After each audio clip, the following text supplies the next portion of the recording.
Hello, नमस्कार और बहुत बहुत स्वागत है आपका सीएनबीसी आवाज पर। आप देख रहे हैं आवाज एमपीसी और आपके साथ मैं हूं विपिन भट्ट। आज से आरबीआई की मॉनेटरी पॉलिसी की बैठक शुरू हो गई है। ये बैठक एक ऐसे वक्त में हो रही है जब बाजार में ट्रंप और उनकी नीतियों पर काफी असमंजस है। ट्रंप लगातार अलग अलग तरीकों से भारत पर दबाव बना रहे हैं, वहीं डॉलर के मुकाबले रुपया कमजोर हो रहा है। और तो और घरेलू मोर्चों पर बिल्कुल अलग तस्वीर है, जहां पर जीएसटी का एक बड़ा कट लोगों को मिला है, उनके हाथ में एक्स्ट्रा पैसे आ रहे हैं। कई रिपोर्ट्स ऐसी मिल रही हैं जिसमें लोगों ने जोरदार खरीदारी की है, कई अलग अलग सेल्स में, ऑनलाइन ऑफलाइन। दूसरी तरफ जो इनकम टैक्स का रिलीफ दिया गया था, अब उसका भी इम्पैक्ट बाजार में होता हुआ दिखाई दे रहा है। दूसरी तरफ नंबर्स की बात करें तो जीडीपी के आंकड़े राहत भरे कहे जा सकते हैं। महंगाई अब थोड़ा थोड़ा अपनी जगह से हिलना शुरू कर रही है। किस दिशा में और कितनी बढ़ेगी, ये देखने वाली बात होगी। ऐसे में बड़ा सवाल खड़ा होता है कि इस बार आरबीआई का फोकस आखिर कहां होगा। क्या ये पॉलिसी पिछली पॉलिसी के मुकाबले उतनी स्ट्रेट फॉरवर्ड है, या आरबीआई के लिए कई मोर्चों पर एक साथ नजर रखने वाली बात होगी। महंगाई या फिर अर्थव्यवस्था को और संभालने पर जोर होगा, ग्रोथ की रफ्तार और बढ़ाने पर होगा, क्या सब कुछ चलेगा। और यह प्रश्न ये कि क्या इस बार आरबीआई ब्याज दरों में किसी प्रकार की कोई कटौती करता हुआ नजर आएगा, और अगर हां तो कितनी। इसी पर बातचीत करेंगे आज आवाज एमपीसी में। हमारे साथ एक खास पैनल मौजूद है। स्वागत करते हैं डीएसपी फाइनेंस के वीसी और सीईओ जयेश मेहता जी का, क्रिसिल के chief economist DK Joshi ji और इंडिया रेटिंग्स रिसर्च के चीफ इकोनॉमिस्ट डीके पंत साहब। आप सभी का बहुत बहुत स्वागत, अभिनंदन इस कार्यक्रम में। डीके जोशी साहब, आपसे शुरुआत करता हूं। देखिए, जैसा मैंने कहा और बहुत सारी जगह काफ़ी सारे एक्सपर्ट कह भी रहे हैं कि इस साल में अभी तक जितनी भी मॉनेटरी पॉलिसी हुई हैं उनमें जो भी रेट कट आता है वो हमने देख लिया, लेकिन ये पॉलिसी इन पर्टिकुलर इस वक्त इतनी सारी अलग अलग सिचुएशंस हैं कि आरबीआई को शायद सबसे ज़्यादा माथापच्ची करनी पड़ेगी। आपकी क्या राय है? नहीं, आपकी बात एकदम सही है। बड़ी क्लोज कॉल रहेगी। हमारा मानना यह है कि आरबीआई रेट कट करेगा, क्योंकि उसके कई कारण हैं। देखिए, पिछली पॉलिसी से लेके अब तक महंगाई की दर जो है ओवरऑल नीचे की तरफ ही आई है, और मुझे लगता है कि महंगाई की दर को जो फोरकास्ट है उसको और नीचे किया जा सकता है। पहली बात तो ये है। दूसरी बात, कोर इन्फ्लेशन जो कि अभी 4.2 पे बना हुआ है, वो भी ज्यादातर गोल्ड के कारण है। अगर गोल्ड को हटा लें हम उसमें से, तो कोर इन्फ्लेशन 3% से थोड़ा सा ऊपर रहता है। तो एक तो ये कारण है। उसके अलावा एक्सटर्नल एनवायरनमेंट काफी वॉलेटाइल है, पर फेडरल रिजर्व ने अब रेट काटना शुरू कर दिया है।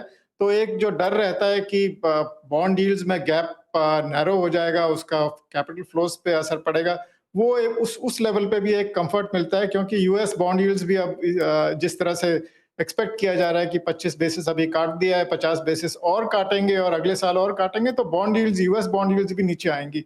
तो एक तरह से ये फेवरेबल एनवायरनमेंट बनाता है, मौका देता है रेट काटने का।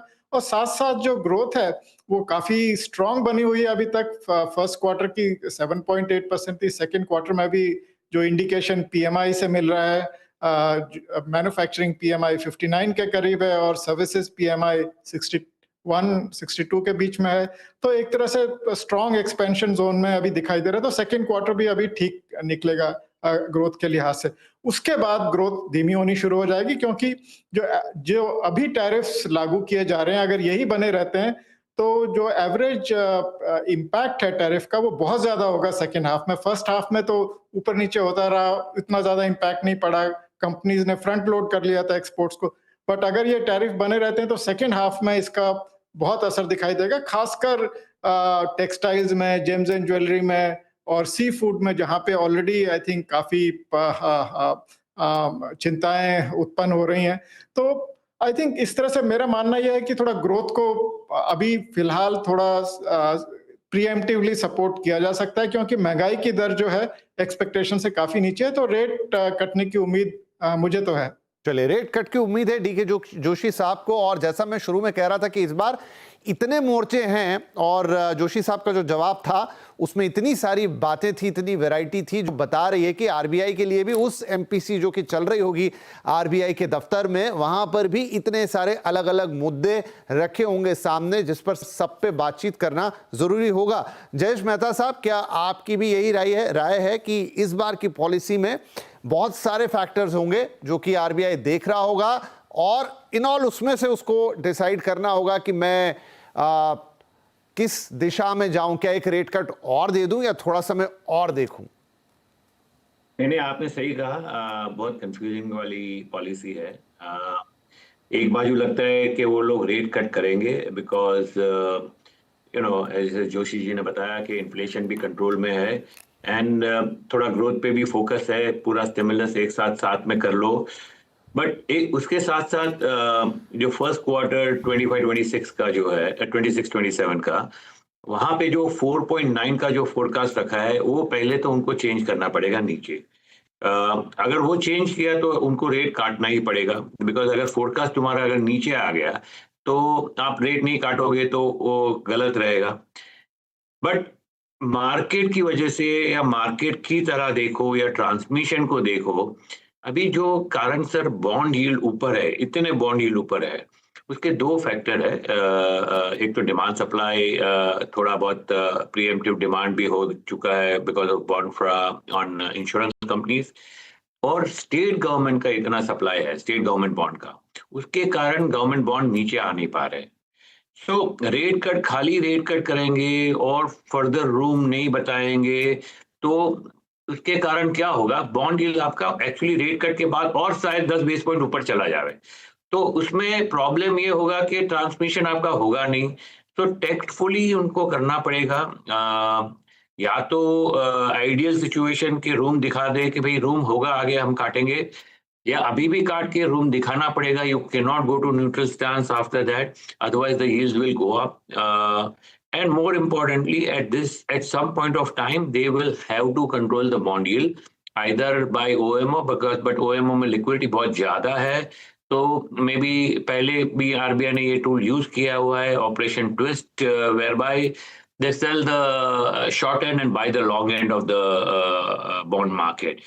तो जब तक ये बॉन्ड यील्ड 10-20 बेसिस पॉइंट नीचे नहीं आ जाता है तो सारे रेट कट का कोई फायदा ही नहीं है। तो तब तक वो मेरे हिसाब से they will have to focus now. अभी वो एमपीसी का वैसे ही है कि नहीं है, I am not too sure about it. जी जी। सो वो थोड़ा बहुत कंफ्यूजिंग, जैसे आपने बताया कि उनको करना क्या चाहिए। As far as external is concern, हमारा जो खराब होना था वो तो हो ही गया। मतलब जो अभी 50% टैरिफ ये वो, उसके बाद तो अभी पॉजिटिव भी हो सकता है। मतलब 50 का आप 100 भी कर लो, उससे कोई फर्क नहीं पड़ने वाला है, राइट। तो फ्रॉम दैट पर्सपेक्टिव जो अपना नेगेटिव होना था वो नेगेटिव हो चुका है। And in fact I would say it is other way round, because बाहर गांव का अगर आपका नेगेटिव है तो you should focus on your pure economy. हमारा तो unlike other countries who are completely dependent on export to US, we have our own strong growth momentum locally, right? So we should focus and support that. So that's the hope we have. ठीक है। तो यहाँ पर DK Pant साहब, शायद दो और scenario होंगे जो उनकी नजर में होंगे। एक तो फेब से अब तक 100 बेसिस पॉइंट का 1% का रेट कट वो दे चुके हैं और वक्त वक्त पे बात आती है कि क्या वो पूरा का पूरा ट्रांसमिट हुआ। दूसरी तरफ जो डिमांड साइड वाली बात है, जो अभी मेहता साहब भी कह रहे थे कि अपनी इकोनॉमी में देखिए एक बड़ा, पहले उन्होंने एक स्टिमुलस दिया आपको, इनकम टैक्स का रिडक्शन देके 12 लाख तक कोई टैक्स नहीं, और अब जो जीएसटी में एक बड़ा रेट कट दिया है, और जिस तरह की रिपोर्ट्स हम पढ़ रहे हैं कि लोगों ने स्पेंडिंग भी स्टार्ट की है, तो क्या नजर उस तरफ भी नहीं होगी कि ऑलरेडी काफी सारा पैसा बाजार में आएगा, मे बी इन्फ्लेशन थोड़ा पुश होता हुआ नजर आएगा, और पहले ही इतना सारा जो 1% दे चुका है, क्या वो ट्रांसमिट हुआ, क्या वो ट्रांसफॉर्म हुआ, तो ये सबको देखते हुए शायद इस बार होल्ड भी कर जाएं। देखिए, हमारा विपिन जी, हमारा मानना यह है कि इस बार आरबीआई होल्ड पे रहेगा। इन्फ्लेशन आपको और नीचे नजर आएगा आने वाले कुछ महीनों में, क्योंकि आपका जीएसटी का जो वन टाइम इम्पैक्ट आएगा। अब समस्या ये है कि ये चीज है नोन। अब अगर हम पॉलिसी बना रहे हैं पास्ट इन्फ्लेशन डेटा के बेस पे, तो वो पॉलिसी नहीं। पॉलिसी में हमेशा आगे के 4th क्वार्टर या 4 क्वार्टर या 6 क्वार्टर में किस तरह इन्फ्लेशन पैन आउट हो। अभी हम देखिए, इस समय 5.5% के करीब आपका रेपो रेट है। जेएस भाई बैठे हैं जो मार्केट के धुरंधर है, बॉन्ड यील्ड को बहुत क्लोजली ट्रैक करते हैं। और उसके साथ अगर आप देखिए, इस साल हमारा मानना है कि इन्फ्लेशन, एवरेज इन्फ्लेशन 25-26 में कोई 3% के करीब आ सकता है। तो उस 3% का मतलब ये नहीं कि आज हमने रेट कट कर दिया, परंतु अगले साल अगर वो दोबारा 4-4.5% के करीब पहुंचने लगता है तो हम फिर दोबारा रेट बढ़ाएं। तो ये पॉलिसी नहीं होती। तो पॉलिसी के लिए आपको आगे का देखना है उसके हिसाब से। देखिए, जो आपने बताया कि यस, जैसे ही फेस्टिव सीजन चालू हुआ 22 दिसंबर को 22 सितंबर से जीएसटी रेट कट हुआ, तो 15 अगस्त से लेके 21 सितंबर तक का जो पेंट अप डिमांड था, वो सारा एकदम मार्केट में आया है। वो बहुत अच्छे आसार हैं, जो आपका क्विक कॉमर्स और ये अमेज़न वगैरह उन सब में भी हमें देखने को मिला है। मीडिया रिपोर्ट ये है कि 20-25% के करीब उनका ग्रोथ हुआ है सेल्स में। कि क्या ये कंटिन्यू रहती है? क्योंकि आप माने ना माने, इस देश में अगर किसी आदमी के पास कुछ पैसा खर्च करना है, उसे कुछ एक बिग बजट आइटम लेना है, वो ज्यादातर त्योहार के समय का इंतजार करता है। अगर यही डिमांड हमारा आगे कंटिन्यू रहता है, तो हमें देखेगा कि इकोनॉमी स्टेबलाइज हो गई है। अभी 7.8% ग्रोथ है। जोशी जी से बिल्कुल इत्तेफाक रखता हूँ कि सेकंड क्वार्टर में ग्रोथ, और हमारे भी यही मानना है सेकंड क्वार्टर में ग्रोथ हो सकता है आपका 6% के आसपास पहुंच जाए। क्योंकि तब तक अगर हम दूसरे एवेन्यू ढूंढ पाते हैं, दूसरे कंट्रीज जहां पे हम ये जो सामान हम यूएस को भेजते थे वो दूसरी जगह भेज पाएंगे या नहीं, इसके ऊपर बहुत निर्भर करता है। तो हमारा ये मानना है कि इस समय इस क्वार्टर पे इस पॉलिसी में आरबीआई होल्ड पे रहेगा, और उसके बाद आगे कैसे, जो हम कहते हैं ना ऊंट किस करवट बैठता है, कि आगे किस तरह से इकोनॉमी बिहेव करती है उसके बेस पे वो डिसाइड करेगा। क्योंकि एक चीज जो है, जो आपका जो सीआरआर कट का अभी हमें केवल एक कट का इफेक्ट देखने को मिला है 25 बेसिस पॉइंट का, अगले 25 बेसिस पॉइंट के कट का इम्पैक्ट लिक्विडिटी पे, और लिक्विडिटी के कारण जो आपका बॉन्ड यील्ड। इस समय सबसे बड़ी समस्या जो है कि आपका बजट में जो अरिथमेटिक था वो 10.2 या 10% से ऊपर नॉमिनल जीडीपी का ग्रोथ था, परंतु फर्स्ट क्वार्टर में हमारा नॉमिनल जीडीपी ग्रोथ 8.8% आया है। और जिस तरीके से उम्मीद है कि इन्फ्लेशन आगे आगे गिरने वाला है, कि क्या ये फिस्कल अरिथमेटिक 4.4 को किस तरह से मैनेज किया जाता है। सो मैंने इसे मैनेज का मतलब यह है कि किस तरह से एक्सपेंडिचर कट लगते हैं या आपका एडिशनल रिसोर्स मोबिलाइजेशन।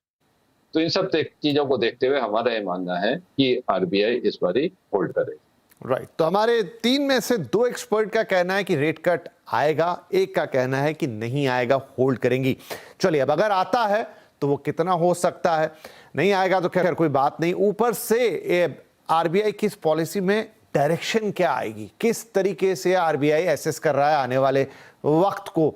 जैसा हमने शुरू में भी कहा कि कई सारे मोर्चों पर नजर होगी, तो बड़ा इंपॉर्टेंट होगा कि वो फाइनली चीजों को कैसे देख रहे हैं। सीएनबीसी आवाज पर आप देख रहे हैं आवाज एमपीसी। आरबीआई की मॉनेटरी पॉलिसी कमेटी की बैठक शुरू हो चुकी है और हम भी एक का अंदाज लगाने की कोशिश कर रहे हैं कि वहां पर क्या हो रहा होगा। और सबसे बड़ा सवाल कि क्या रेट कट आएगा कि नहीं। ब्रेक से पहले हमारे 2 मेहमानों ने कहा हाँ हो सकता है इस बार, एक का मत है कि नहीं। अब क्विकली, क्योंकि समय कम रहेगा इस सेगमेंट में, छोटे छोटे जवाब आप तीनों मेहमानों से चाहूंगा। डीके जोशी साहब, आपने कहा कि रेट कट की उम्मीद है और एक बड़ा एनालिसिस आपने उसके पीछे दिया, होगा तो कितना? देखिए, अगर होगा तो बेबी स्टेप्स में ही होगा, 25 बेसिस पॉइंट। और उसका कारण ये है कि अनलेस कोई इमरजेंसी हो, central bank typically slower steps लेता है। ऑलरेडी आरबीआई फ्रंट लोड कर चुका है, तो अभी जो रेट कट आएगा वो 25 बेसिस पॉइंट का ही आएगा। जी, और जोशी साहब, जो रुपए वाला मामला है उसको लेकर आपको लगती है कि कोई स्टेप उठाते हुए दिखाई देगा आरबीआई, क्योंकि गिरता रुपया कंसर्न तो है ही। देखिए, आरबीआई जो रुपए की वॉलेटिलिटी चेक करता है एज पर स्टेटेड पॉलिसी, तो वो आई थिंक उसमें एक्सेसिव वॉलेटिलिटी चेक करता रहेगा। डायरेक्शन तो आरबीआई ने पहले भी अगर वीकनिंग की है तो उसको टॉलरेट किया है, अगर स्ट्रेंथनिंग की है तो उसको टॉलरेट किया। डायरेक्शन को वो ज्यादा चेंज नहीं करता, सिर्फ वॉलेटिलिटी में चेंज करता है। अगर इंडियन रूपी का देखें तो इस साल में ये वर्स्ट परफॉर्मिंग करेंसी है इमर्जिंग मार्केट्स में, एशिया में। और उसका एक इंडोनेशिया एक दूसरा देश है जहां पे उनका रुपया कमजोर हुआ है। इस समय फिलहाल सभी देशों की करेंसीज थोड़ा वीक हो रही हैं, पर वो पहले स्ट्रेंथन हो चुकी थी शुरू में साल में, तो अभी भी उनका ओवरऑल एप्रिसिएशन ही है। इंडिया की करेंसी लगातार ही कमजोर होती आई है, और आज कई फैक्टर्स हैं जिनकी वजह से अनसर्टेनिटी क्रिएट हुई है, और कैपिटल इनफ्लोज थोड़ा कमजोर रहे हैं। इस वजह से रुपए पे कमजोरी देखी जा रही है, और मुझे नहीं लगता कि ये कोई ड्यूरेबल कमजोरी है। आगे चलते हुए अगर कोई पॉजिटिव न्यूज आती है, जैसे कि अगर टैरिफ डील हो जाती है, तो रुपए में स्ट्रेंथ भी दिखाई देगी। ठीक है जयेश जी, आपने भी कहा कि पॉसिबल है एक रेट कट, क्या 25 बेसिस पॉइंट आपका भी रहेगा? मेरा होप रहेगा कि 25 ही करें एंड ज्यादा नहीं। But more importantly rate cut के साथ साथ आगे का भी रेट कट हो सकता है, वो संभवतः उनको दिखानी चाहिए, नहीं तो बहुत this rate cut will get wasted. So मेरा वही है स्टांस जो है उनके बाद में has to be accommodative and supportive. That is more important rather than actual rate cut. So yes 25 max 25 but stance is very important। लगता है कि न्यूट्रल से बदलकर वो एकोमोडेटिव पे आ सकते हैं इस बार? अगर उन्होंने Q1 26 का 27 का इन्फ्लेशन फोरकास्ट जो लास्ट पॉलिसी में 4.9 रखा था, तो ऐसा लग रहा है कि वो 4.9 वो खाली स्टैटिक रखा था, एनालिसिस हुआ नहीं लगता है। एंड अगर वो उसका एनालिसिस होता है, वो आता है 4.5 के नीचे, तो of course stance can change. But more importantly everybody will be watching कि उनका वो फोरकास्ट कहाँ चेंज होता है 4.9 से where it is going. That is the crucial forecast people will be looking eight.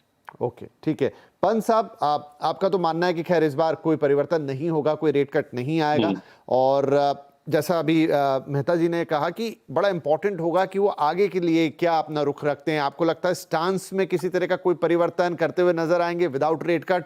And secondly, क्या उनकी पॉलिसी में सबसे बड़ा फोकस पॉइंट दिख सकता है? देखिए, जो जयेश भाई ने बोला 4.9 वो तो सर्टेनली जीएसटी के कारण और वैसे ही जो डिफ्लेशनरी टेंडेंसी इकोनॉमी में है वो उसके नीचे आएगा। परंतु हमें ये देखना चाहिए कि अक्टूबर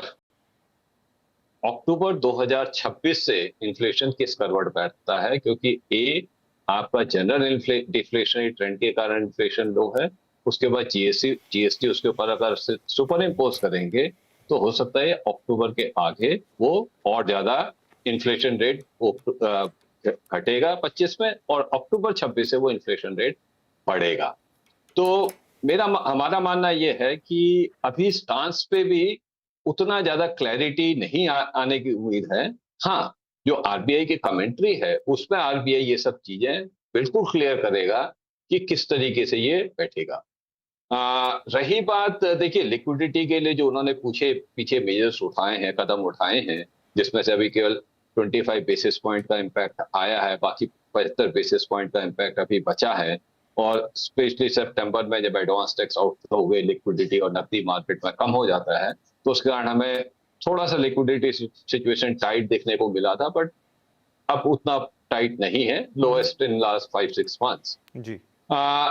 रुपया इनके कंट्रोल में नहीं है, क्योंकि हमने देखा जब भी आरबीआई ने रुपये को एक कंट्रोल करने की कोशिश की, वो जो हमारा फॉरेन एक्सचेंज रिजर्व है वो हमने एक तरीके से कह दीजिए हाथ जला दिए, वो फॉरेन एक्सचेंज रिजर्व निकल गया। तो कुछ चीजें जो है आपका रेगुलेशन साइड में कुछ और चीजें होने की उम्मीद है जी। वो सब चीजें आ सकती हैं, परंतु मेन मुद्दा जो है कि वो यही रहेगा कि किस तरह हम अब इकोनॉमी को सुदृढ़ बनाएं, किस तरह उसे एक बेटर पोजीशन शेप दे, जिससे हमारा कैपिटल इनफ्लो जो है वो चलता रहे। ठीक है, तो डॉविश जो स्टांस जिसे कहते हैं वो होता हुआ नजर आ सकता है। वाइल तो अब इंतजार रहेगा कि फाइनली बुधवार को क्या अनाउंसमेंट होती है, क्या कोई रेट कट होता हुआ हम देखेंगे, क्या किसी तरह का पॉलिसी स्टांस में बदलाव आएगा। एंड सबसे इंपॉर्टेंटली, जैसा हमारे तीनों मेहमान कह रहे हैं कि इस बार कई मोर्चों पे नजर है, तो क्या वो कमेंट्री करते हैं, कैसा एक आउटलुक देते हैं, उस पर भी बड़ी नजर रहेगी और उसी से आगे की राह तय होगी। बहुत बहुत धन्यवाद आप तीनों ही मेहमानों का हमारे साथ इस कार्यक्रम में शामिल होने के लिए। बाकी पॉलिसी के दिन फिर मुलाकात होगी। नमस्कार।